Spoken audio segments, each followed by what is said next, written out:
So hey guys, চলে এসেছি এই চ্যানেলের জন্য আজকে একটা মিনি ব্লগ নিয়ে। এটা হচ্ছে ভেলোর সিএমসির আর একটা ব্রাঞ্চ রানীপেট, যেখানে আমি আমার মায়ের চিকিৎসার জন্য এসেছি। এখানে নেফ্রো, নিউরো, গ্যাস্ট্রো এইসব চিকিৎসা হয়। তার মধ্যে আমার মায়ের গ্যাস্ট্রো দেখানোর জন্য এখানে এসেছি।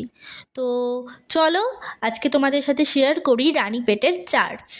আমি আর মা চলে গেছিলাম চার্চে, যেখানে প্রভু যিশুর নাম হচ্ছিল।